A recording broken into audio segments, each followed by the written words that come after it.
Israel पर हमला हुआ तो पूरा विश्व स्तब्ध रह गया। उसका एक कारण तो यह था कि इजराइल सैन्य शक्ति के तौर पर प्रतिष्ठापित था दुनिया के मानचित्र पर, और दूसरा बड़ा कारण ये कि इजराइल का जो खुफिया तंत्र था वो अद्भुत था। विश्व के तमाम देश उसके खुफिया तंत्र के कायल थे। उसके बाद ऐसी स्थिति पैदा हो जाए कि एक आतंकी समूह आप पर आक्रमण कर दे और घुस आए आपके देश के अंदर और वहां से धरपकड़ शुरू कर दे। ये दृश्य बना जब, तो लगा कि कहीं इजराइल से चूक हो गई और आक्रमण किया हमास के आतंकियों ने। अब ये हमास क्या है? ये एक ऐसा संगठन है जिसको दुनिया, अमेरिका समेत दुनिया के तमाम बड़े देश आतंकी संगठन, वैश्विक आतंकी संगठन, ग्लोबल टेररिस्ट ग्रुप के तौर पर, ऑर्गेनाइजेशन के तौर पर जानते हैं और इसको मान्यता देते हैं कि भाई ये आतंकी संगठन है। कुछ तुर्की और चीन जैसे देश हैं जो इसको आतंकी नहीं मानते, लेकिन हमास का मूल चरित्र आतंक का है, आतंकवाद का है। इजराइल में फलस्तीन और इजराइल की लड़ाई एक अलग विषय है। फलस्तीन के तर्क अपने हैं, इजराइल के अपने हैं।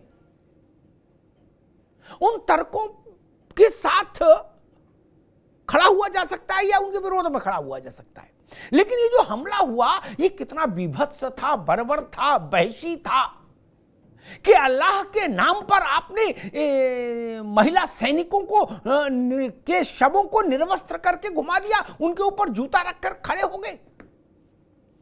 आपने अल्लाह के नाम पर नेपाल के निर्दोष 10 मजदूर गोलियों से भून दिए और उनकी लाशें फेंक दी सड़क पर। आपने अल्लाह के नाम पर जाने कितने निर्दोष अन्य देशों के मजदूर जो इजराइल में आपको जो यहां मिला उनको आप बंधक बनाकर लिए गए, और ये सब अल्लाह के नाम पर। आप नारा क्या लगा रहे थे? राजनीतिक नारा नहीं लगा रहे थे, आप धार्मिक नारा लगा रहे थे। ये सबसे खतरनाक बात है। धर्म और गोली का रिश्ता ठीक नहीं, धर्म और बंदूक का रिश्ता ठीक नहीं। आप अपनी विचारधारा का नारा लगाइए ना, कोई हो तो। जब आप हिंसा करने पर उतारू हैं तो धर्म को साथ मत खड़ा करिए। सारे समस्या की जड़ यही है कि आप धर्म को सामने रखकर हिंसा करते हैं, उत्पात मचाते हैं, बर्बरता और नृशंसता करते हैं। स्वाभाविक है, दुनिया भर में उसकी प्रतिक्रिया हो रही। इजराइल पलटवार कर रहा है, वो एक पक्ष है। लेकिन हम आज बहस किस पर लाए? हम आज बहस इस बात पर लाए कि हमास ने हमला किया इजराइल पर, इजराइल ने उसके प्रतिकार में, उसके जवाब में गाजा पट्टी पर हमला किया। ठीक, ऐसा नहीं कि हमारे पड़ोस में लगा मामला हो कि भाई कानपुर में हमला हुआ तो लखनऊ वाले कुछ ना कुछ तो करेंगे, ऐसी भी स्थिति नहीं। बवाल वहां हो रहा है और प्रतिक्रिया कहां हो रही है, छाती कहां कूटी जा रही है? उत्तर प्रदेश के अलीगढ़ में, अलीगढ़ मुस्लिम विश्वविद्यालय में। उस विश्वविद्यालय का क्या लेना देना, और वहां पढ़ने वाले लड़कों का क्या लेना देना हमास से? वो हमास के साथ खड़े हो रहे। एक नारा गढ़ा गया कि हमारा तुम्हारा क्या रिश्ता, और उस रिश्ते के बाद एक धार्मिक नारे का आधा हिस्सा जोड़ दिया गया। हमास के साथ इस आधार पर खड़े होने की वकालत की गई अलीगढ़ मुस्लिम यूनिवर्सिटी में।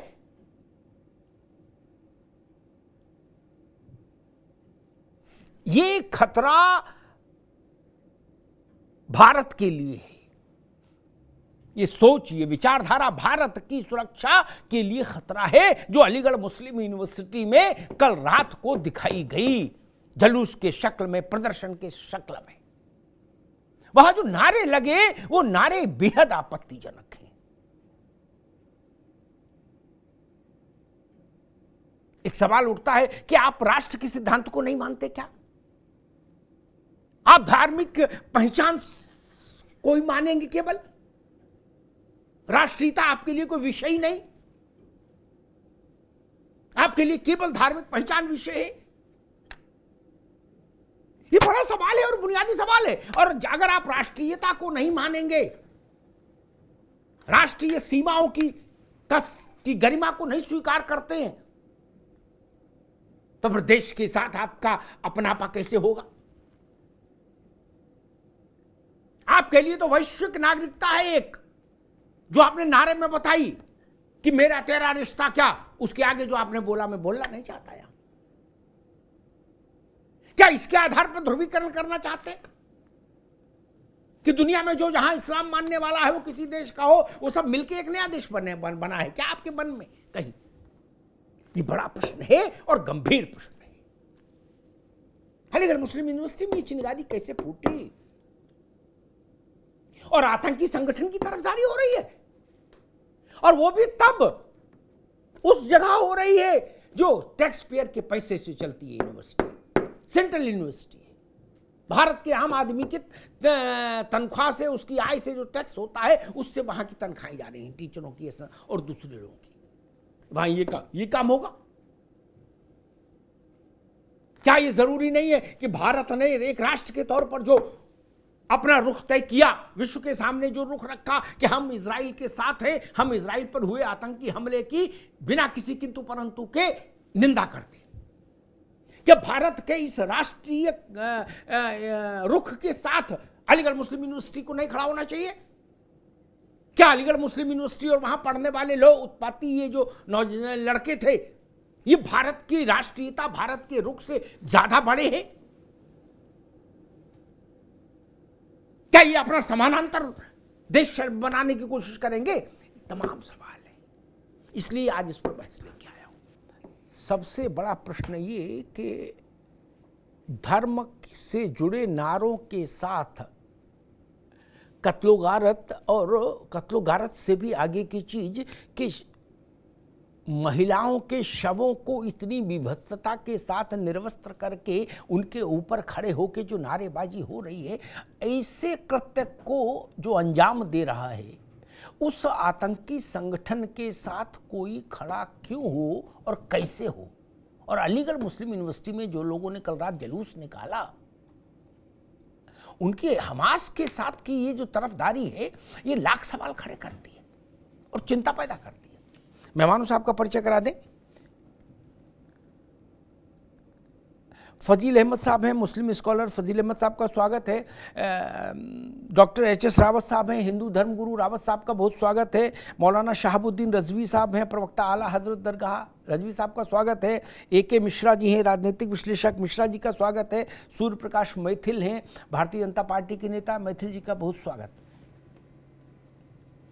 भाई मिश्रा जी, मसला घटना घट रही इजराइल में, और उस घटना के जवाब में घटना घट रही गाजा पट्टी में। ठीक, ये दोनों घटनाएं अलीगढ़ मुस्लिम यूनिवर्सिटी को कैसे प्रभावित कर रही थी, एक सवाल। और हमास की जब दुनिया भर में निंदा हो रही, तो हमास के साथ खड़े होने का ये दुस्साहस अलीगढ़ मुस्लिम यूनिवर्सिटी में क्यों और कैसे दिखा? आपको इसके पीछे क्या डिजाइन दिखती? जनाब, एक तो आपका बहुत शुक्रिया कि आपने अपने प्रोग्राम में मुझे शरीक होने का मौका दिया। दूसरी चीज मैं आपको बताना चाहता हूं कि ननकू जैसे विद्वान या स्कॉलर इस सवाल का जवाब नहीं दे पाएंगे। आज आपको रज्जाक जैसे आलिम फाजिल और रोशन ख्याल साहसी को यहां बुलाना चाहिए था। अब जनाब रज्जाक तो है नहीं, तो उनका किरदार मैं निभा देता हूं। देखिए, दो तीन चीजें बहुत क्लियर है और बड़े रोशन ख्याली से मुझे ये लगता है कि ननकू जितने भी ननकू है वो उनको वो लाइल्म है, उनको इल्म नहीं है, रोशन ख्याली नहीं है, मैं उनको ऐसे लाइल्म वाले सवाल नहीं करते। पहली चीज ये एकदम क्लियर है कि कहीं पे भी अगर किसी काफिर की सरकार है तो हम उसको नहीं मानेंगे, यानी रद्दा जैसे साफी आलिम फाजिल नहीं मानेंगे।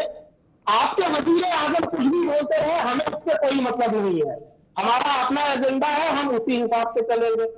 दूसरी इंपॉर्टेंट चीज, पूरी पृथ्वी पे, पूरी धरती पे इस्लाम का मजहब का हमें झंडा फहराना है, परचम लहराना है, तो उसके लिए ये चीज तो करेंगे। ये जो जंग फैली है ये केवल एक देश तक नहीं है, ये पूरी धरती पे जगह जगह हम लोगों ठीक है मिश्रा जी, सबको मेहमानों को बहस में ले आऊं, फिर आऊंगा इसके, फिर डिटेलिंग में बाद में जाऊंगा। फजील अहमद साहब, वही सवाल कि अलीगढ़ मुस्लिम यूनिवर्सिटी के लड़कों के पेट में क्या दर्द, वो बवाल में क्यों उतरे, वो हमास के साथ क्यों खड़े होकर नारेबाजी करने निकले, और नारा क्या लगा रहे हैं कि हमारा तुम्हारा रिश्ता क्या है, तो उसमें अल्लाह को बीच में लाके खड़ा कर रहे हैं। मतलब राष्ट्र की कोई अवधारणा नहीं, एक सवाल सुन लो पहले पूरा, राष्ट्र की कोई अवधारणा नहीं उनके दिमाग में, उनके दिमाग में मुस्लिम ब्रदरहुड की अवधारणा है जो हर राष्ट्र की सीमा से परे है ना। ऐसा होगा क्या? फजील अहमद साहब, मैं आपके 2 बार में जवाब देना चाहता हूं। अभी आरंभिक टिप्पणी सबको बहस में लिया है, फिर नहीं तो एक सुन लीजिए। अभी जयपुर में 4 दिन पहले एक मुसलमान लड़के की जय श्री राम कह करके जान से मार दिया गया। जान से मारने में उसको भी तो तकलीफ उतनी होगी मरने में जितना इसराइल के इंसान को हुई होगी। भारत में जितनी भी लिंचिंग हुई है सभी जय श्री राम कह के होती है, और जहां भी मुसलमानों को मारा पीटा जाता है वहां जय श्री राम कहा जाता है। ये सही है आपके हिसाब से? नंबर 1 बात। दूसरी बात मैं कह रहा हूं, नहीं ऐसा नहीं, किसी ने कहा मस्जिद अक्सा, सुन लीजिए, अपनी बात अपने आधार पर बोलो, दूसरे के आधार पर नहीं कहो। दिलावा साहब एक बार रुको, पहले उनकी बात जय श्री राम को आके मार देना ठीक है? जय श्री राम को आके मार देना ठीक है? जय श्री राम धार्मिक नारा है कि नहीं? जय श्री राम धार्मिक नारा है कि नहीं, हम पूछना चाहते हैं। ठीक है, आपकी बात आ गई, धर्म के हैं कि नहीं? ठीक फजील साहब, सबको बहस में लिया दोबारा में, डिटेल में दोबारा में, अभी सबको बहस में लिया है। मस्जिद अक्सा जो है, ठीक, मैं एक मिनट रुको भाई, सबको बहस में लिया है, फिर दोबारा में आएंगे, तब डिटेल में उसकी समीक्षा करेंगे। मौलाना शहाबुद्दीन रजवी के पास में चलो, उससे पहले एक बात कहूं, गाजा पट्टी में क्या हो रहा, ये इब्राहिम पट्टी तो है नहीं बलिया की, गाजा पट्टी है, और फिर इजराइल में क्या हो रहा, यहां अलीगढ़ वाले को इससे क्या समस्या पैदा हो रही है भाई? क्या शहाबुद्दीन साहब, क्या पूरी दुनिया में सारे राष्ट्र की सीमाओं को नकार कर मुस्लिम ब्रदरहुड पैदा करने की कोशिश है क्या भाई? ये इसलिए हमास के साथ भी खड़े हो जाएंगे, बोले जी जहां जहां इस्लाम का मसला है वहां हम खड़े होंगे, ये तर्क तो ठीक नहीं।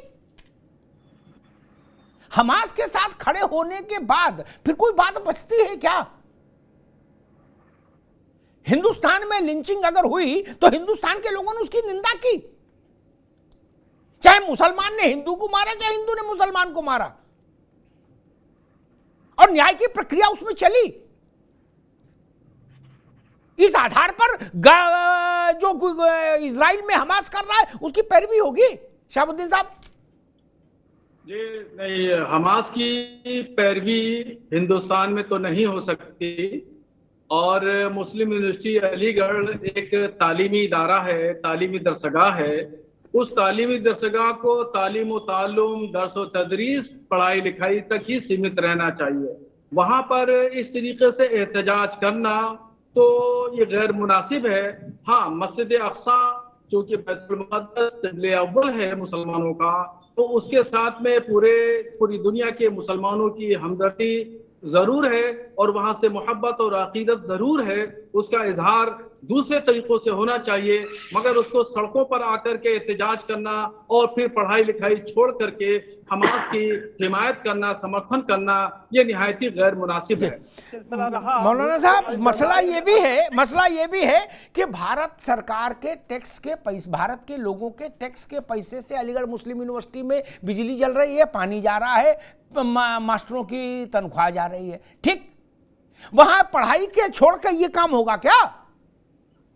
ये तरीका ठीक नहीं। चाहे जेएनयू में देश तोड़ने का नारा लगे और चाहे हमास के लिए वहां छाती पीटी जाए एएमयू में, ये नहीं चल सकता। ये बात तो रावत साहब, मूल प्रश्न वही खड़ा होता है। दो तर्क हैं मेरे जिनके चलते मैं बहस लाया।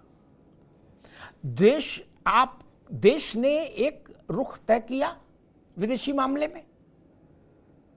इस देश के हर नागरिक का दायित्व है कि वो देश के राष्ट्र के रुख के साथ खड़ा हो। नहीं मान राष्ट्र, खामोश रहिए। लेकिन आप राष्ट्र के रुख के विपरीत रुख रखे भारत के नागरिक होके, ये ठीक नहीं ना। मेरा मसला सिर्फ इतना सा है, आप भारत के नागरिक हैं, आप हमारा जिंदाबाद कर रहे हैं यहां खड़े होके, और कह रहे मेरा तेरा रिश्ता क्या, ला इलाहा इल्लल्लाह। ये तो नहीं चलेगा। अमिताभ जी, समस्या ये है कि इस्लाम के अंदर देश को कोई तवज्जो नहीं है, देश कोई मायने नहीं रखता इनके लिए, क्योंकि इस्लाम जब बना था उस समय कबीले थे, कबीले में रहने वाले व्यक्तियों के हिसाब से जो उन्होंने नियम तय कर दिए शरिया के अंदर, उसी प्रकार से वो लोग चल रहे हैं। आज पाकिस्तान में जाकर के प्रो इंडिया बहुत सारे यूट्यूबर हैं, उनसे पूछते हैं कि आपके लिए पाकिस्तान पहले धर्म, तो बोलते धर्म। उन्होंने 1000 आदमी से पूछा जाकर के कि आपके लिए देश पहले है कि धर्म, तो बोलते धर्म। और जो आदमी कट्टरता लेके पाकिस्तान में बैठा है उसके लिए धर्म पहले है, वही हिंदुस्तान के अंदर भी है। ये जो सोच है ना अमिताभ जी, ये बहुत खतरनाक सोच है। आज नहीं तो आने वाली पीढ़ियों के अंदर भी सोच यही होगी जो हिंदुस्तान के अंदर सोच है। पहले हिंदुस्तान पाकिस्तान के अंदर थी, आज भी चल रही है, और आगे फिर ये सोच इसी प्रकार से बढ़ेगी जैसे कि इजराइल और हमास के अंदर है। यानी उनको अपना धर्म पहले देखना है, चाहे वो अलीगढ़ मुस्लिम यूनिवर्सिटी में, चाहे जेएनयू में है, और चाहे यहाँ राजनीतिक विश्लेषक बैठे हैं फाजिल अहमद साहब, उनके लिए भी वही सोच है। चेंज होने वाले नहीं है, क्योंकि धर्म से दूर जा नहीं सकते, और जब धर्म से दूर नहीं जा सकते देश के साथ क्या करेंगे। अगर देश के प्रधानमंत्री ने डिसीजन ले लिया तो फाजिल अहमद साहब को कहना चाहिए कि हम देश के साथ हैं, लेकिन नहीं बोल सकते। ये बोलेंगे हम धर्म के साथ हैं। ये इनकी जो सोच और पढ़ाई लिखाई और जो संस्कार हैं वो गलत हैं। जी ठीक बात। मैथिल साहब, कोई ऐसा बवाली मुद्दा हो, ऐसा हो नहीं सकता कि अलीगढ़ मुस्लिम यूनिवर्सिटी उसमें बढ़ चढ़ के भाग ना ले। ठीक, जिन्ना का फोटो लगाना हो अलीगढ़ मुस्लिम यूनिवर्सिटी, अरुणाचल को चीन का भाग दिखाना हो अलीगढ़ मुस्लिम यूनिवर्सिटी प्रदर्शनी लगाती है, कश्मीर को भारत का हिस्सा न मानने वाला नक्शा बनाना हो अलीगढ़ मुस्लिम यूनिवर्सिटी। ठीक, भारत में जो आरक्षण की व्यवस्था संवैधानिक तौर पर भारत ने मंजूर की उसको लागू ना करना हो अलीगढ़ मुस्लिम यूनिवर्सिटी, और हमास के लिए छाती पीटना हो अलीगढ़ मुस्लिम यूनिवर्सिटी। इसमें पढ़ाई छोड़ के बाकी सब काम हो रहा लग रहा। फिर आपकी सरकार दिल्ली में और लखनऊ में क्या कर रही है, ये भी सवाल उठता है, क्योंकि पैसा मेरा जा रहा है मित्र। ये भाजपा और सपा का पैसा थोड़ी ना है केवल, पैसा तो मेरे टैक्स का भी जा रहा है ना। मैथिल साहब, धन्यवाद। पहले तो आपको, आपके सभी दर्शकों को और पूरे देश को भारत माता की जय, वंदे मातरम। और आपने बिल्कुल ठीक कहा कि किसी भी देश विरोधी एजेंडे और देश की लाइन से अलग हटके लाइन लेने वाला यदि कोई भी बवाल है वो अलीगढ़ मुस्लिम यूनिवर्सिटी, और चाहे इसके अलावा भी चाहे जामिया मिलिया इस्लामिया हो जाए या और जो इस्लामिक यूनिवर्सिटी है अगर कोई और, तो उसमें ये पढ़ाया जाएगा और समझाया जाएगा। अभी कितने प्यार से बोल रहे थे फाजिल अहमद जी कि भैया वहाँ पर एक लिंचिंग हुई, उसको जय श्री राम बोल के हो गया। अरे भैया कहाँ हो गई? यहाँ बैठकर टीवी पे तुम इतना गरिया देते हो देश को, संविधान को नहीं मानते हो, आतंकवादियों का समर्थन करते हो, आपकी लिंचिंग हुई क्या? नहीं हुई ना। और ये तो वही अलीगढ़ मुस्लिम यूनिवर्सिटी है ना अमिताभ जी, जहाँ पर एक स्टूडेंट सिमी के ऊपर भी आपके डॉक्टरेट के लिए वो क्या कहते हैं उसको पढ़ाई कर रहा था, और सिमी को बनाने वाले भी यहां पर से ही स्टूडेंट थे। तो किसी भी देश विरोधी काम में यदि कहीं पे पाया जाएगा आपको, तो वो यही यूनिवर्सिटी पाई जाएगी। और आपने कहा कि भारतीय जनता पार्टी की सरकार ने, चाहे वो केंद्र में है और चाहे स्टेट में है, क्या कार्य किया। तो मैं आपको एक बात बता देता हूं, जब शरीर सड़-गड़ जाता है ना तो उसकी थेरेपी की जाती है। ये कैंसर है, इस कैंसर की कीमोथेरेपी भी हो रही है, ऑपरेशंस भी हुई हैं। आप देखिए कि जिन्ना की जिन्होंने फोटो अपने छाती से चिपका के रखी थी यहां पर, उन पे कानूनी कार्रवाई हुई। उसके अलावा लगातार उत्तर प्रदेश पुलिस समयबद्ध तरीके से वहां पर सफाई भी करती है, कटाई छटाई भी करती है और इनको लाल भी करती है। क्यों? जो भी आतंकवाद का समर्थन वहां पे करता है उसका इलाज वहां किया जाता है। मैं एक बात और बोलना चाहता हूं, ये जो आपने बैठा रखे मुस्लिम स्कॉलर और ये जो दूसरे वाले मुस्लिम स्कॉलर्स, इन दोनों से बहुत विनम्रता से पूछना चाहता हूं, आप मुझे एक बात का उत्तर दे दीजिए। आप पूरे देश के सामने देख रहे हैं, लोकप्रिय शो है ये पूरे देश का, सबसे ज्यादा डिजिटल पे देखे जाने वाला। आप मुझे बताइए, आपके लिए देश प्रथम है या इस्लाम प्रथम है? आज आप ये बता दीजिए। बात तो बाद में होगी, क्योंकि यहां जो आपने दो बैठा रखे हैं ना, आज ये तय होना चाहिए कि ये आतंकी तो नहीं है, कहीं ये उस हमास के फमास तो नहीं है। इन लोगों के मुंह से भी मैं सुनना चाहता हूं, ये वंदे मातरम का विरोध करते हैं, ये राष्ट्रगान का विरोध करते हैं, ये वही मानसिकता है अमिताभ जी जो आज हमास का समर्थन करने वाले वो चिल्ला रहे थे ना, तेरा मेरा रिश्ता क्या, ला इलाहा इल्लल्लाह, और जो समर्थन कर रहे थे आतंकवादियों का, जिन्होंने बर्बरता से वहां पर महिलाओं को काटा, निर्वस्त्र किया और उनके जो मैं कहूं मरे हुए अंग थे उन अंगों का भी विभत्स रूप से अपमान किया। यही कारण रहा कि पूर्व में जब ये इस्लामिक आतंकवादी इस देश पे हमला करते थे, हमारी माताएं बहनों ने जो जौहर किया, ये बहुत बड़ा उदाहरण आज आप देख रहे हैं। तो मणिपुर भी चले जाइए।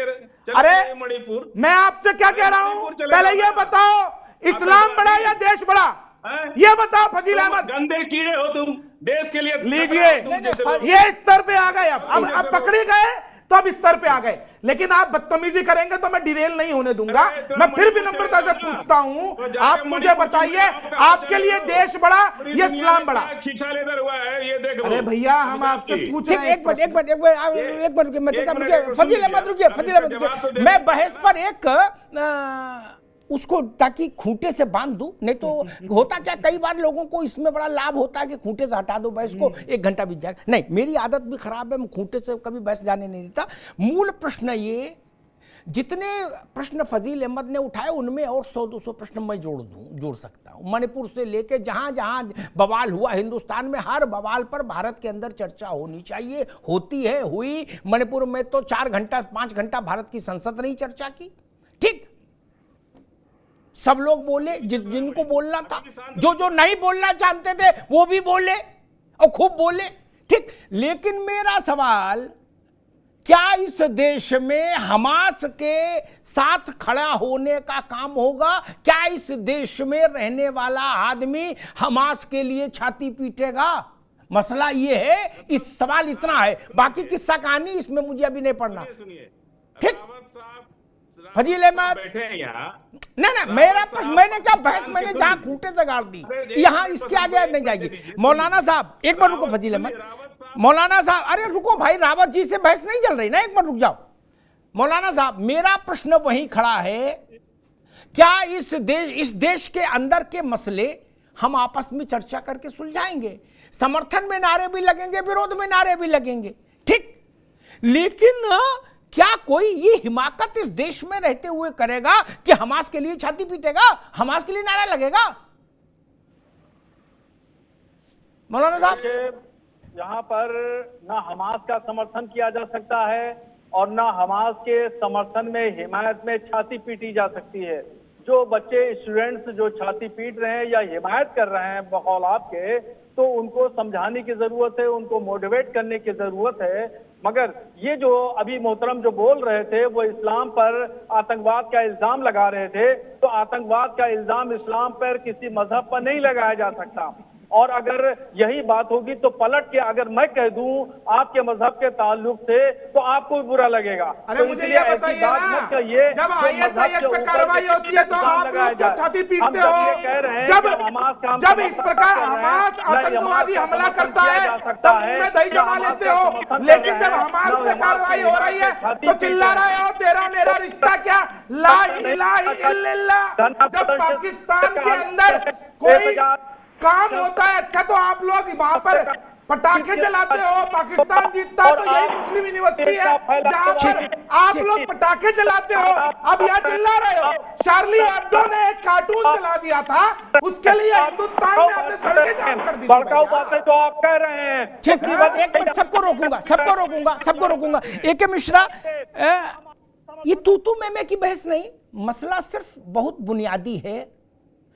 किसी को अच्छा लगे, हमास के ने जो बर्बरता की, हो सकता कोई ऐसा भी राक्षस हो जिसको वो काम अच्छे लगे हों, फिर भी मेरा तर्क ये है, इसी पर लोगों से चर्चा, मैं आप सबसे टिप्पणी मांग रहा हूं। मेरा तर्क ये है कि भारत में रह के आप भारत का जो राष्ट्रीय रुख है किसी भी अंतर्राष्ट्रीय घटना पर, उसी के साथ आपको खड़ा होना होगा।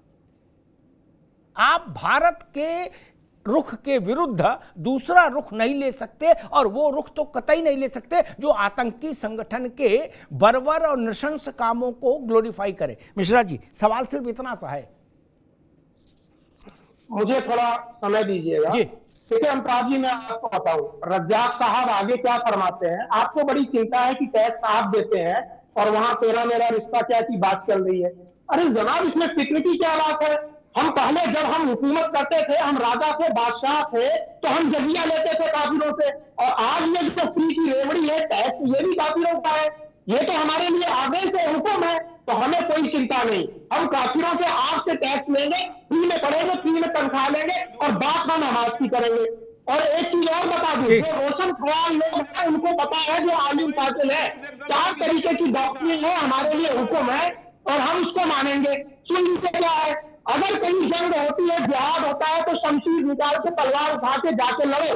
अगर लड़ नहीं सकते हो तो अपनी जो है वहां पे सेवा, अपनी हेल्प वहां पे आप प्रेजेंट करिए। अगर वो वहां जाके नहीं कर सकते हैं तो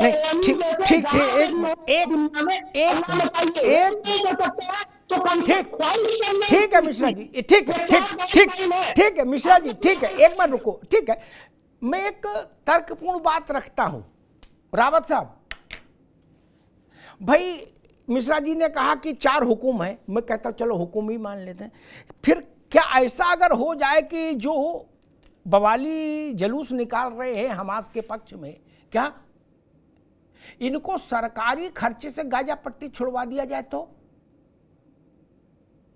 वहां लड़ भी सकते हैं, शमशीर भी निकाल सकते हैं? नहीं, जो बीजेपी के लोग समर्थन कर रहे हैं उनको इजराइल छुड़वा दीजिए। फजील, एक मिनट को आएंगे फजील भाई। रावत साहब, नहीं ये अच्छा नहीं होगा।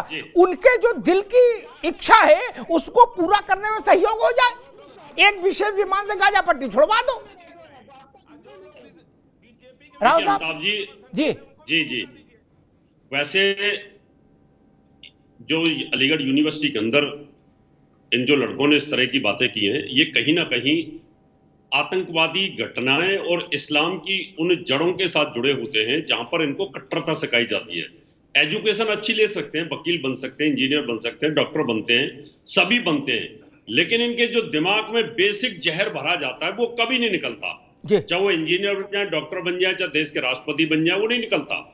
उपराष्ट्रपति हामिद अंसारी साहब थे, इतने बड़े पद पर बैठने के बाद भी उनके अंदर से जहर नहीं निकला काफिरों के खिलाफ, क्योंकि वो उनके दीपक नहीं जला सकते, उनका तिलक नहीं लगा सकते। छोटी छोटी चीजें हैं ये कि एक देश के अंदर एक देश का राष्ट्रपति सब हिंदुओं ने अगर उसको मान लिया तो उनके दिमाग में वो जहर भरा हुआ था। तो ये तो बच्चे हैं यूनिवर्सिटी के, इनको तो कोई ना कोई प्रवोक करता ही है।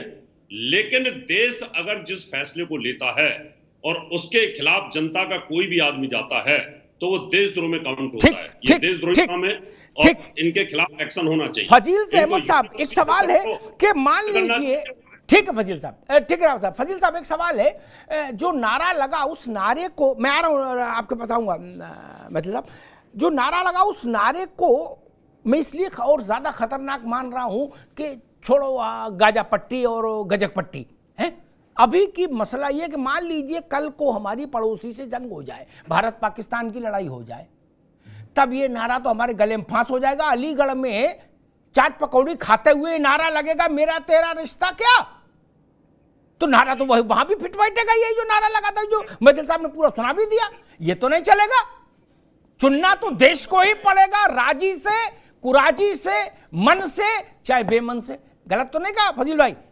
चुनना तो देश को ही पड़ेगा, देश में रहना है तो नहीं। मेरा प्रश्न भी पूछना, एक मिनट देश जी बढ़ाया, संविधान बढ़ाया, धर्म। अभी आएंगे आपके पास। जी फजील अहमद साहब। अमिताभ जी, जी रावत साहब और हमारे देश के दूसरे मिश्रा जी और तमाम हिंदू समाज के लोग पाकिस्तान की हिंदू की चिंता कर सकते हैं, बांग्लादेश के हिंदू की चिंता कर सकते हैं, अमेरिका में बैठा हिंदू की चिंता कर सकते हैं, लेकिन फजील अहमद फिलिस्तीन की चिंता नहीं कर सकते, चिंता नहीं कर सकता। ये दोहरा मापदंड देखिए।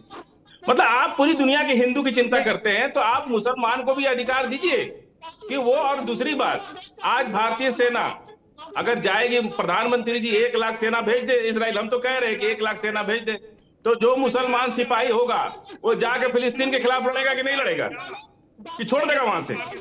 और वीर अब्दुल हमीद, पाकिस्तान से युद्ध हो चुका है, कोई नई बात नहीं है। वीर अब्दुल हमीद की शहादत को आप अपमानित कर रही है। फिर इस नारे का क्या है जो लग रहा है, क्यों लग रहा है? शहादत का अपमान कर रहे हैं आप ये बात बोल करके कि भारत का मुसलमान भारत के साथ है, और भारत का संविधान अपनी अलग राय रखने का अधिकार देता है किसी भी नागरिक को। सरकार हम सरकार से बंधे हुए नहीं है, हम भारत का संविधान हमें किसी राष्ट्रीय अंतर्राष्ट्रीय मामले में अपनी अलग राय रखने का अधिकार देता है। आप रोक नहीं सकते उसको, हमारे संवैधानिक अधिकार। ठीक है फजील अहमद साहब, अभी रुकना होगा। मिश्रा जी रुकिए, रावत साहब रुकिए, मैं मैथिल जी के पास चाहूंगा, लेकिन एक बात तकनीकी तौर पर स्पष्ट कर दूं, सारे मुद्दों पर एक राय नहीं, कई राय रखने की आजादी, दिन भर राय रखने की आजादी, सोते जगते राय रखने की आजादी, लेकिन विदेशी मामलों में एक राष्ट्र के तौर पर भारत जो निर्णय ले लेगा उसके साथ खड़ा होना होगा। चीन से लड़ाई हुई, कोई ये न कहे कि भारत में रहे और कहे हमको संविधान ने आजादी दी कि हमारा चीन जिंदाबाद, ये नहीं चलेगा ना। ऐसा कहीं संविधान में नहीं लिखा है, ये फर्जी बड़ा मत फैलाओ ना। और दुनिया के किसी मुल्क में ये आजादी नहीं। अमेरिका में रह के कौन माइकल आली कह सकता था ओसामा बिन लादेन जिंदाबाद? नहीं ना, एवटाबाद में घुस के मारा और लाश ले जाके समुद्र में डाल दी। पूरा अमेरिका एक स्वर में खड़ा हुआ, ये नहीं चलेगा ना। ये बात गलत है तकनीकी तौर पर, राष्ट्र की मर्यादा के तौर पर। आप पहले भारत के नागरिक हैं, उसके बाद हिंदू या मुसलमान हैं, ये जान लीजिए। और जिनको इसमें आपत्ति है फिर उनके साथ तो सवाल खड़ा होगा ही होगा। मैथिल साहब, मसला फिर मेरा वही बुनियादी सवाल वही, भारत की नागरिकता बड़ी या हिंदू या मुसलमान या सिख या ईसाई या क्रिश्चियन या यहूदी होना बड़ा?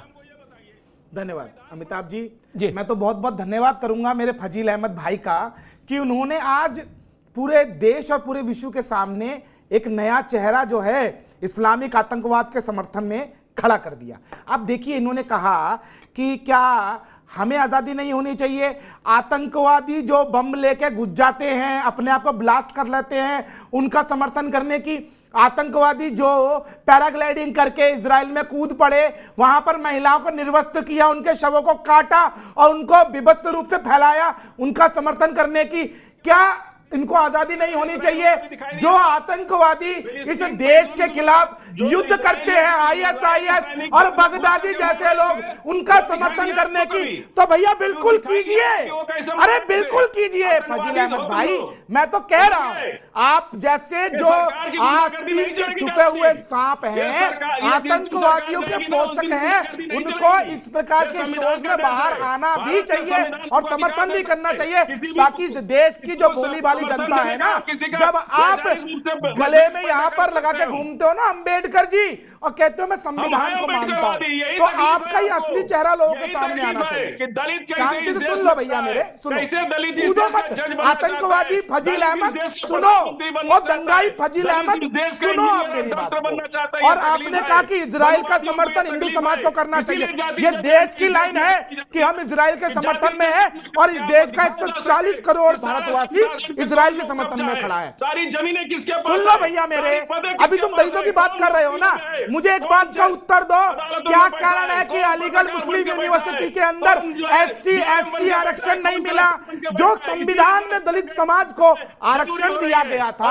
आखिर क्या कारण है कि आपने आरक्षण नहीं दिया? क्यों? क्योंकि ये आपकी मानसिकता है कि आप काफिरों को साथ खड़ा नहीं कर सकते हैं। अगर आपको मौका मिलेगा तो आप काफिरों का सर काटेंगे, चाहे वो ठाकुर हो, बनिया हो, जाटव हो, दलित हो, आदिवासी हो, लेकिन अपनी राजनीतिक रोटियां सेकने के लिए आडंबर रचेंगे और इस प्रकार की बात करेंगे जब तक आप शक्तिशाली नहीं हो जाते हैं। और एक बात और, अमिताभ जी, आदिवासियों पे साफ बंद करें अपनी जी जी उनकी आवाज को बंद करें। जल्दी से जल्दी। आप लोग वो हो जो कि पाकिस्तान जिंदाबाद का नारा लगाते हैं, इस देश का खाते हैं और अपने जो दुश्मन मुल्क है ना हमारे, उनके संग खड़े हो जाते हैं। आपके दिल में पाकिस्तान है और आज पूरे देश ने देख लिया। ठीक, आप लोग फजील अहमद, आपको भी रुकना होगा, महफिल साहब आपको भी रुकना होगा, दोनों की आवाज रोक दीजिए, दोनों को रुकिए, दोनों को रुकना होगा।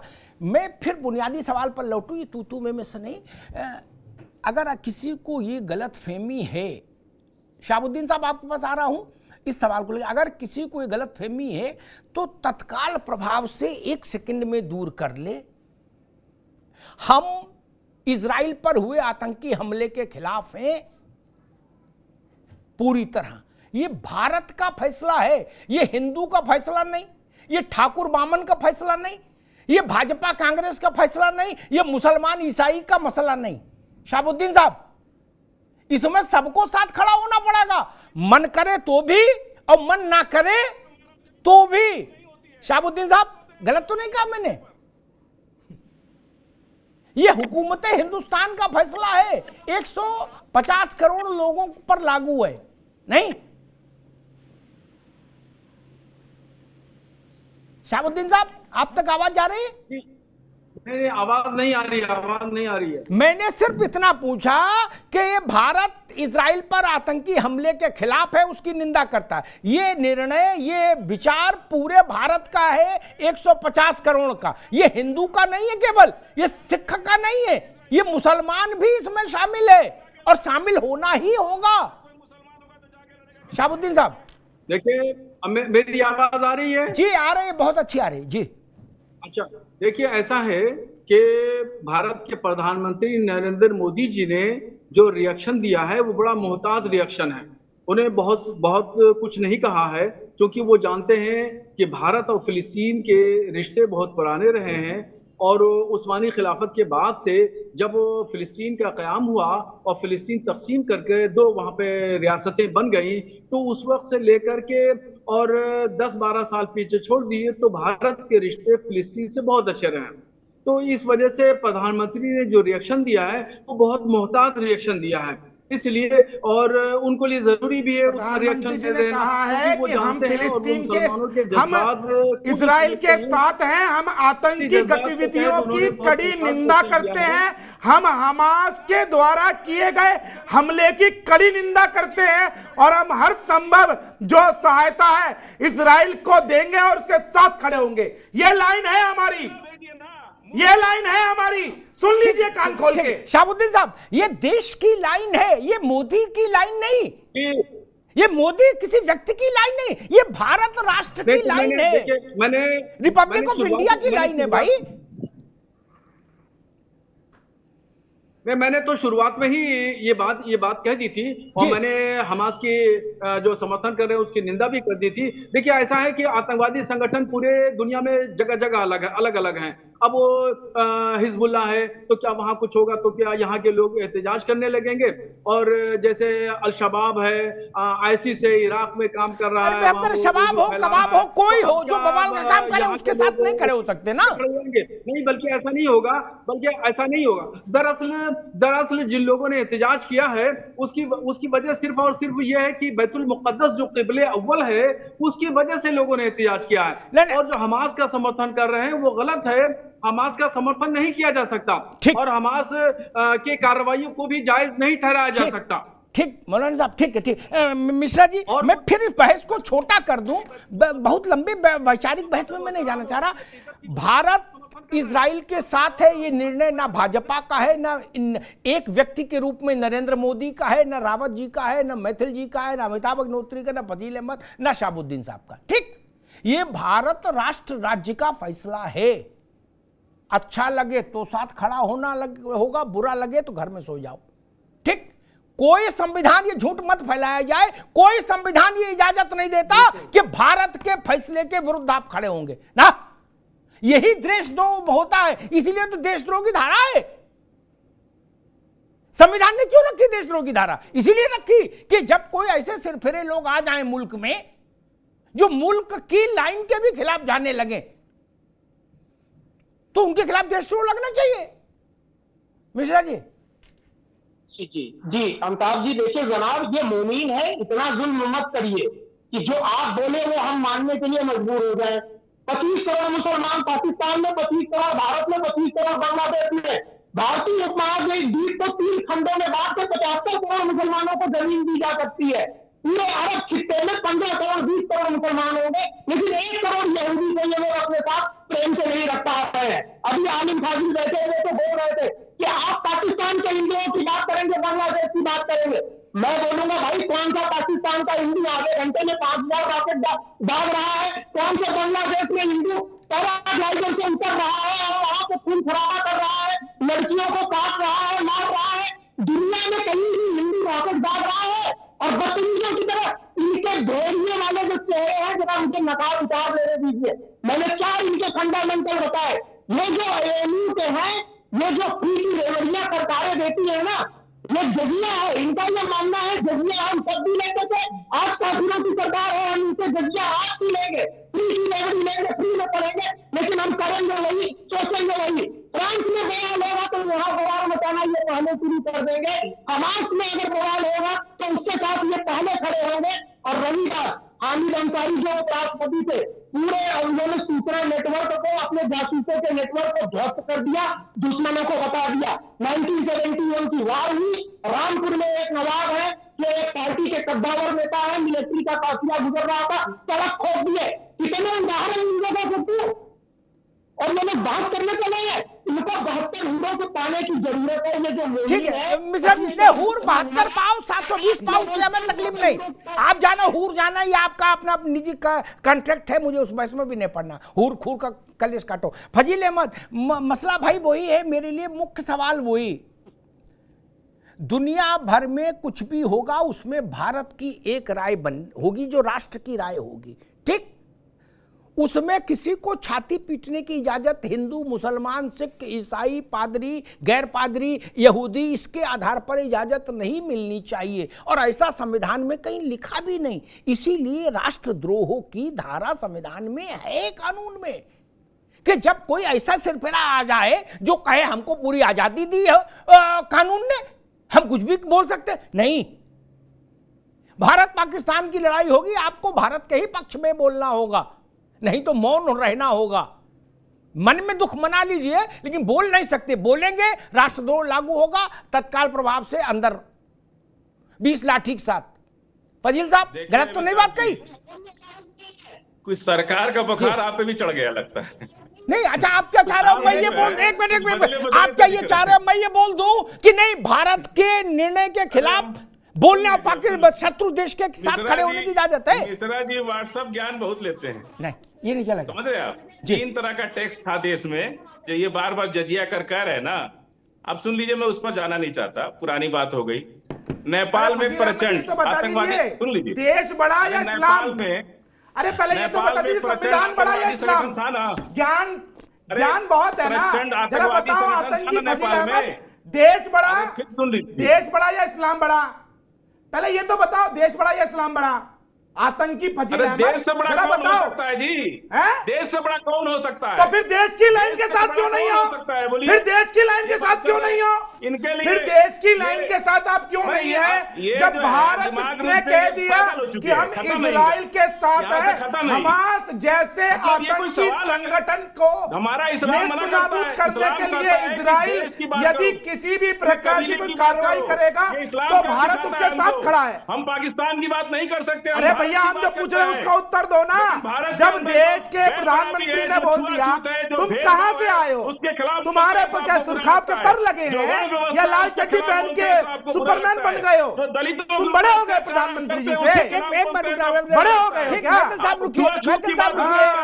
आतंकियों का समर्थन भी करोगे? रुकिए फजील अहमद, आप भी रुकिए, मैं रावत साहब के पास चलूंगा। रावत साहब, बिना झिकझिक के मूल विषय उतना ही है किसी भी धर्म की कोई किताब हो, वो हर किताब उस धर्म के मानने वाले के लिए तब तक सर्वोच्च है जब तक वो भारत के संविधान से नहीं टकराए। ठीक, भारत की एकता और अखंडता के फैसले से नहीं टकराए। ठीक, इतनी सरल सी बात है, इसमें कोई रॉकेट साइंस नहीं। ठीक, हिंदू हो मुसलमान हो, मैं तो कहता हूं कि बस में भी, मन से भी और बेमन से भी खड़ा तो देश के साथ होना पड़ेगा।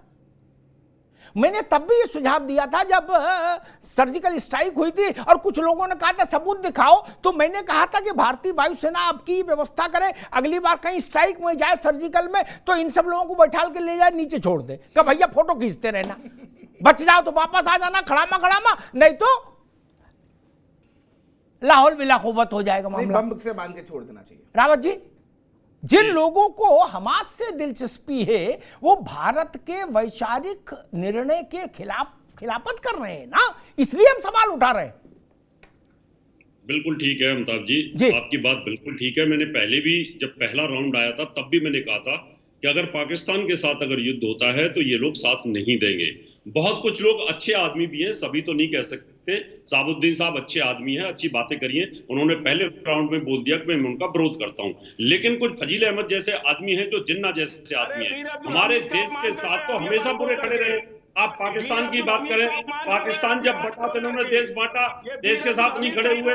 अफगानिस्तान जब हटा तो देश के साथ नहीं खड़े हुए, जब बांग्लादेश हटा तो देश के साथ नहीं। अब कश्मीर की हालत देखे तो ये देश के साथ नहीं है, ये देश के साथ होकर ये हालात ही नहीं होती, क्योंकि इनके मजहब में जो इस तरह के लोग इनके मजहब में ही नहीं है ये देश के साथ खड़े हो जाएं। इनको अपने मजहब के साथ खड़ा होना होता है। जहां ये मेजॉरिटी में आ जाएंगे वहीं अपने भाजपा का विरोध करना देश का विरोध करना नहीं है, भाजपा का विरोध करना हमारा संवैधानिक अधिकार है, देश का विरोध ये इनकी सोच है, ये भाजपा से लोग सोच है। इससे इनको अपने कबीले से मतलब है, इनको अपने इस्लाम और धर्म से मतलब है, इनको देश से कोई मतलब नहीं है। कल को पाकिस्तान से लड़ाई होगी तो ये हमारे सेना पे हमला करेंगे और ये वो वही नारे लगाएंगे जो आज एएम के अंदर वो जो विजुअल देख रहे हैं ना, वही नारे ये लगाएंगे। फजील अहमद जैसे उसको लीड करने वाले लोग होंगे। जी, मैथिल साहब, वही प्रश्न मेरा है कि सारे धर्म महान, सारे धर्मों की किताबें आदर के योग्य, अपने अपने धर्म के हिसाब से आचरण करिए, लेकिन जहां देश कोई निर्णय लेगा, मैं फिर कड़े शब्द का इस्तेमाल करूंगा, मन करे तो भी और न मन ना करे तो भी देश के निर्णय के सामने सिर झुकाना होगा। नहीं झुकाएंगे तो आप राष्ट्रद्रोह करेंगे और राष्ट्रद्रोह की सजा सबको पता होनी चाहिए। मैथिल साहब, देखिए, अभी ए.के. मिश्रा जी ने और गुरुजी ने जो कहा वो 100% सच है। जैसे उन्होंने रामपुर का उदाहरण दिया और उसके अलावा अभी जो रावत साहब ने बोला कि ये युद्ध होगा तो देश के संग नहीं खड़े होंगे। यही कारण है कि नरेंद्र मोदी जी ने अग्निवीर योजना लेके आए। वो घर घर के जो युवा हैं उनको सैन्य प्रशिक्षण देना चाहते हैं ताकि ये फजील अहमद जैसे जो ये आतंकी है ना, जो ये आस्तीनों में छुपे हुए हैं, ऐसे लोग जब कभी रोड खोदे हैं पाकिस्तान के संग युद्ध हो तो हमारा युवा जो सैन्य ट्रेंड होगा वो उसी टाइम इनका प्रतिकार करे। ये लोग यह बैठकर जो हमास का समर्थन करते हैं, ये अलीगढ़ मुस्लिम यूनिवर्सिटी में पूछ लिया इनसे कि मुझे बता दो भैया आरक्षण क्यों नहीं दिया, तुम दलितों की बात करते हो, तो जवाब नहीं है। इनसे मैं पूछूं यदि कि शर्जिल इमाम जो भारत की चिकन नेक काटना चाहता था उसके जरा उसके विषय में कुछ बता दो तो इनके मुंह में तालू में जम जाएगा दही। लेकिन ये वहां पहुंच जाएंगे वहां तक कि हमें ये चाहिए, हमें वो चाहिए, लेकिन जहां कभी देश की बात आएगी या धर्म की बात आएगी तो ये धर्म को चुनेंगे। आज भी यही पे फजील अहमद ने किया है। ये आतंकियों का समर्थन कर रहे थे, ये उन दुर्दांत आतंकियों का समर्थन कर रहे थे जिन्होंने वहां महिलाओं के अंगों को काटा, उनको निर्वस्त्र किया, उनको अपमानित किया। ये आतंकी लोग हैं। और फजील अहमद सुनो, भारत सरकार से नहीं कह रहा हूं, मैं खुद कह रहा हूं, ऑन एयर कह रहा हूं सबके सामने, अगर पैसे की जरूरत है मैं दे देता हूं, भैया फ्लाइट पकड़ो और गाजा पट्टी पहुंच जाओ। वहां गाजा का बाजा बज रहा है, सिर्फ पट्टी पट्टी रह जाएगी, तुम भी वहां जाके अपनी झुग्गी डालो, वहां चले जाओ भैया, हमारे के संग चले जाओ, जाओ निकलो इस देश से, जाओ इस देश के टैक्स पे मत पलो, निकलो यहाँ से, ये सब्सिडी मत लो, निकलो यहाँ से, जाओ हमारे में जाओ। जाओ भैया, वहां चले जाओ गजापट्टी, मैं देता हूं पैसा, मुझसे ले लो भैया, मैं देता हूं पैसा। निकलो, इस देश को जैन चंदों से मुक्ति की अत्यंत आवश्यकता है, ऐसे आस्तीन के सांपों से मुक्ति की आवश्यकता है, और इसके लिए मैं भी तैयार हूं भैया, पैसे लो, मुझसे जाओ, निकलो, निकलो इस देश से, निकलो। तुम जैसे आतंकियों की आवश्यकता नहीं है इस देश को, जो हमास का समर्थन करते हो, आईएसआईएस का समर्थन करते हो, सीरिया का समर्थन करते हो, आवश्यकता नहीं है तुम्हारी, पाकिस्तान का समर्थन करते हो, भारत से टुकड़े होंगे, चालना चिल्लाने वालों के साथ खड़े हो जाते हो, तुम आतंकवादी बुरहान वानी को शहीद का दर्जा देते हो। यही वो लोग हैं अमिताभ जी, जो बुरहान वानी के जनाजे में लाखों लोग इकट्ठे हुए थे, ये फजील अहमद जैसे लोग थे, यही वो लोग हैं जो आतंकवाद को शहीद का दर्जा देते हैं। ठीक, मैं दोनों मित्रों को रोकूंगा, ठीक, मैथिल साहब को रोकूंगा, फजील साहब को भी रोकूंगा। 1 घंटे बहस चली, बुनियादी सवाल बहुत छोटा था, मैं उम्मीद कर रहा था कि उस पर सारे पक्ष, एच.एस. रावत जहां एक और वहां दूसरी ओर फजील अहमद भी, जहां मैथिल जी वहां दूसरी ओर शहाबुद्दीन साहब भी, इस बात पर एक राय होते तो भारत का मान बढ़ता कि हम हमास की निंदा करते हैं बिना किसी किंतु परंतु के। नहीं बोला गया, किसी से नहीं बोला गया। फिर अगर मैथिल ये कहते हैं कि मुंह में दही जम जाता है, उनकी भाषा कठोर हो सकती है, लेकिन बात तो ठीक है। हमास की निंदा करने में भी पेट में दर्द है क्या? हमास के लिए जलूस को सही ठहराने के लिए आप दुनिया के तर्क ला रहे हो? अरे जो हमास के साथ खड़ा वो पतित है, वो आदमी नहीं है। जो महिला के शव को निर्वस्त्र करके उसके ऊपर जूता रख के खड़ा हो और अल्लाह का नाम ले, उसके साथ खड़े होने वाले से ज्यादा पतित और कौन हो सकता है? उसके साथ खड़े होने के लिए तर्क जुटाए जा रहे हैं कि हमको संविधान इजाजत देता है। संविधान कहीं इजाजत नहीं देता, कोई इजाजत नहीं देता।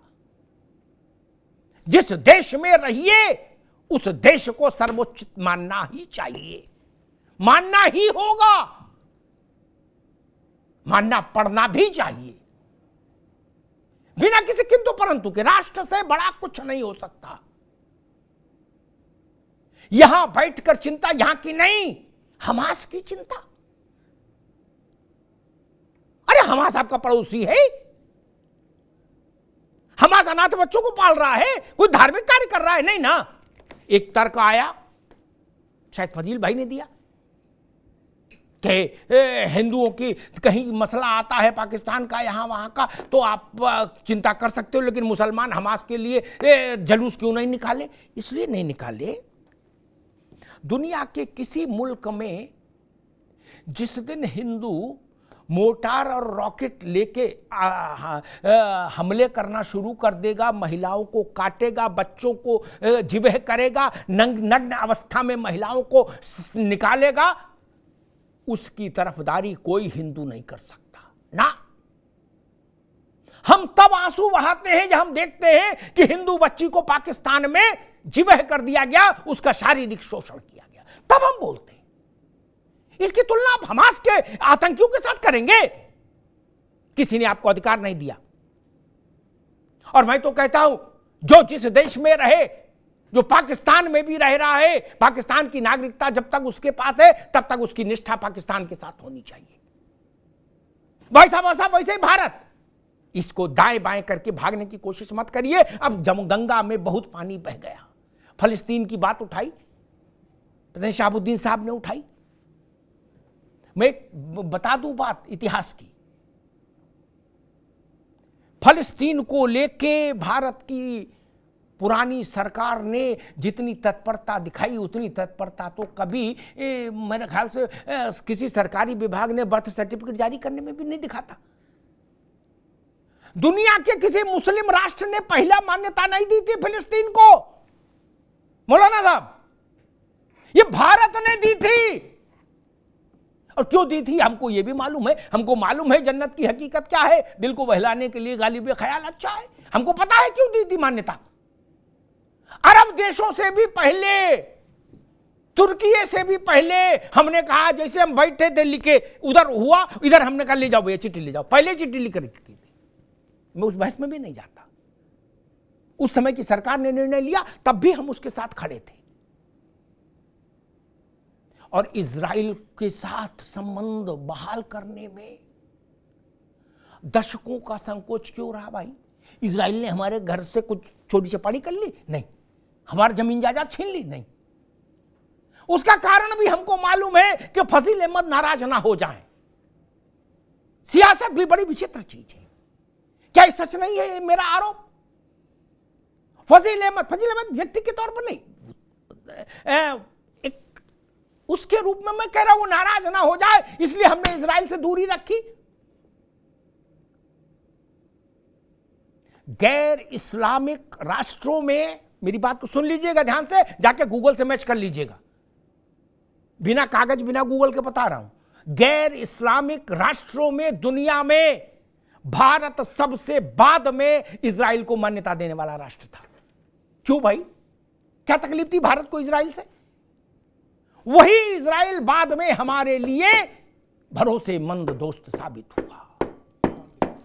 आज तक भरोसेमंद दोस्त साबित है। सैन्य सुरक्षा से लेके खुफिया संयंत्रों तक और तमाम चीजों में इजराइल और हमारी भागीदारी अच्छी है, भरोसेमंद है।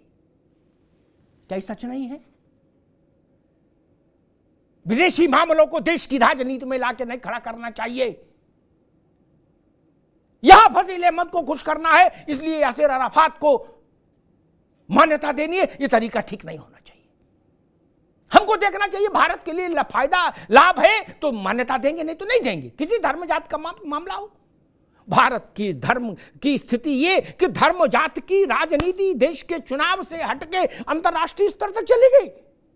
बोले इजराइल को मान्यता नहीं देना, बोले क्यों? बोले मुरादाबाद में चुनाव हार जाओगे। अरे भाई मुरादाबाद वाले का क्या लेना देना इजराइल से? बोले बरेली में भी हार जाओगे, आला हजरत दरगाह वाले लोग आपके खिलाफ फतवा जारी कर देंगे। क्यों भाई? बोले हैदराबाद में भी हार जाओगे। क्यों? लेना देना क्या भाई? बताइए ना, हैदराबाद के आदमी का इजराइल से क्या लेना देना? इजराइल का प्रधानमंत्री भारत आए तो यह हैदराबाद में आदमी छाती क्यों पीटे? अरे भाई बिरयानी खाओ, सो जाओ, आपको क्या तकलीफ है? आपसे कोई लेना देना है नहीं ना। इसलिए मैं कहता हूं धर्म से राष्ट्र की प्रतिस्पर्धा मत करिए। राष्ट्र की सर्वोच्चता असंदिग्ध होनी चाहिए, उसमें किंतु परंतु नहीं चलेंगे। मैं फाजिल साहब की इस बात से बिल्कुल असहमत हूं 100%। भारत का निर्णय भारत के 150 करोड़ लोगों पर लागू। हम आंतरिक मसलों में लड़ेंगे, एक दूसरे के खिलाफ खड़े होंगे, जुलूस निकालेंगे, धरना देंगे, जेल भरो आंदोलन करेंगे। लेकिन देश के तौर पर जब देश भारत कोई निर्णय लेगा, क्या समझा, कैसा चित्र बनाया जा रहा है कि इजराइल का मतलब भाजपा, गनीमत है ये नहीं बोल दिया बजरंग दल। नहीं, कल को कुछ सिर्फ ये भी बोल सकते कि इजराइल का मतलब बजरंग दल। जवाहरलाल का भी भारत वही जो मोदी का भारत, और मोदी का भी भारत वही जो जवाहरलाल नेहरू का। कौन लोग हैं जो इसमें विभाजन करना चाहते हैं? क्या नेहरू के पास ज्यादा अथॉरिटी दी थी देश ने, मोदी के पास कम है? नहीं ना। जो इस गद्दी पर बैठा, जिसको देश ने प्रधानमंत्री चुना, वो सिरमत है, उसका नाम नरेंद्र मोदी हो या जवाहरलाल नेहरू हो, इससे क्या फर्क पड़ता है? और ये बात बड़ी खतरनाक है, मैं फिर दोहरा दूं जिसके लिए मैं बहस लाया। आप किस आधार पर हमास की तरफदारी कर रहे हैं, वो आधार बहुत खतरनाक है किसी भी देश के लिए। आपने क्या कहा नारे में कि हमारा तुम्हारा रिश्ता क्या है, उसकी जो व्याख्या आपने की वो व्याख्या खतरनाक है। ये तो तमाम मुल्कों की राष्ट्रीयता को लेके डूब जाएगी ये व्याख्या। आपने राष्ट्रीयता माना ही नहीं, नकार दिया। बोले हमारा तुम्हारा रिश्ता, जो अभी बता रहे थे मैथिल साहब, उसको नारे को मैं दोहराना नहीं चाहता। हमास ने पाप किया, जघन्य पाप किया, बर्बर बहशी, वो एक विषय। और दूसरा विषय कि हम किस लिए खड़े हैं हमास के पक्ष में। बोले उनकी भी कमीज इस रंग की और मेरी भी कमीज इस रंग की, ये तरीका ठीक नहीं है ना। आपने सुना कभी ऐसा जुलूस निकला हो कि किसी मुल्क में कोई हिंदू अपराध करके जेल में गया हो और भारत में जुलूस निकाला हो किसी ने कि नहीं नहीं ये हिंदू है इसलिए हम इसके साथ हैं? नहीं ना। इसलिए इस जुलूस की इजाजत हिंदुस्तान में नहीं मिल सकती, नहीं मिलनी चाहिए। आप विदेश के घटनाक्रमों को धर्म और जाति की आधार, भारत की धर्म और जाति की राजनीति के आधार पर तौलेंगे तो देश की राष्ट्रीयता खतरे में पड़ जाएगी, राष्ट्र की सर्वोच्चता खतरे में पड़ जाएगी। भारत माता का जो सर्वोच्च आसन है वो खतरे में पड़ेगा। ये कैसे स्वीकार कर लेगा कोई स्वाभिमानी देश? दुनिया भर में जितने मुल्कों में जो हमास के आतंकी जिस मजहब को मानते हैं, जिनके लिए नारा लगाया एएमयू में, दुनिया भर के तमाम मुल्कों में वो धर्म मजहब है। तो कि सब लोग मिलकर एक हो जाएंगे, एक नया विश्व बनाएंगे, उसमें राष्ट्र की कोई भूमिका नहीं होगी, राष्ट्रीय नागरिकता नहीं होगी? क्या कोई इस्लामिक वर्ल्ड टाइप की चीज आपके दिमाग में है? कोई यूटोपिया है? एक अब तो रहे नहीं, बड़े बूढ़े गिलानी थे जम्मू कश्मीर में, वो बहुत बवाली थे। उनसे गंदा भाषण बहुत ही कम लोग दे पाते हैं भारत में। मैंने उनका भाषण एक बार सुना था, यहाँ दिल्ली में आए थे ऐवान गालिब हॉल में, मैं भी चला गया। हालांकि वो केवल मुस्लिमों के लिए था, लेकिन मैं कुछ वेशभूषा बदल के पजामा जामा पहन चला गया एक के साथ, उनके दामाद के साथ खिलाई साहब, वो मेरे दोस्त हैं। उनने भारत को 100 अभद्र बातें कही, भारत के संविधान को कहा मेरी जूती की नोक पर। और बाद में मैंने जब पता किया तो भारत सरकार की सुरक्षा में चलते थे डर के मारे। मैंने कहा भैया तू आदमी अभी कह रहा था मैं बब्बर शहर हूं और ये तो सिपाही के साथ जा रहा मारे डर के, कहां टांगे भी कांप रही इसकी। और पासपोर्ट भारत का था और एक बार विधायक रहे थे गलती से तो उसकी पेंशन भी उठा रहे थे। क्या? और मंच पे क्या बता रहे थे बच्चों को कि मेरी जूती पर है हिंदुस्तान का आईन। आपकी जूती पर है तो आप छोड़ दीजिए ना हिंदुस्तान की सुविधाएं छोड़ दीजिए। चलो हिंदुस्तान ना छोड़ो, सुविधाएं छोड़ दो, पेंशन ही छोड़ दो यार। भारत के फैसले के खिलाफ नहीं। हां, आंतरिक विषयों में मत भिन्नता लोकतंत्र का प्रमाण है। आंतरिक विषयों में मत भिन्नता जाहिर करने का अधिकार संविधान देता है, लेकिन अंतर्राष्ट्रीय विषयों में जब देश कोई राय बनाएगा आप उसके खिलाफ नहीं जा सकते। और जो उसके खिलाफ जाते हैं वो भारत की राष्ट्रीयता को चुनौती देने की कोशिश करते हैं, चाहे इधर से चाहे उधर से। हमास के कृत्य को कोई माई का लाल सही नहीं ठहरा सकता। और जो सर्वोच्च शक्ति है जिससे ये ब्रह्मांड, अखिल ब्रह्मांड संचालित है, उसका नाम लेके आप ऐसा पाप करना चाहते? मैंने वो वीडियो देखा जो न बोला जा सकता है न चलाया जा सकता है। गाड़ी पर महिला का शव है, निर्वस्त्र शव। जिनेवा का समझौता क्या कहता है? क्या कहता है? युद्ध के बंदी का मान होगा और उसमें भी अगर शव हो तो उसका तो सर्वोच्च मान होता है। मैं फजील साहब को एक बात याद दिला के बात खत्म कर दूंगा। कारगिल में युद्ध हुआ, हमने पाकिस्तान को पराजित किया, तमाम सैनिक मारे गए उसके जो छुप के आए थे छद्म रूप से, लेकिन भारत होने का सबूत दिया। इस्लामिक रीति रिवाज से हमारी सेना ने उनका अंतिम संस्कार किया इस देश में, क्योंकि पाकिस्तान इतना गया गुजरा देश, उसने अपने सैनिकों के शव लेने से इनकार कर दिया, बोले फेंक दो इनको, कुत्ते खा जाए, हमें ले नहीं मिलना। तो भारत ने किया, अपने खजाने से टैक्स का पैसा दे के कब्र खुदवाई और उसमें फातिहा पढ़वा के दफन किया। ये भारत है, इसको किसी से सीख की जरूरत नहीं।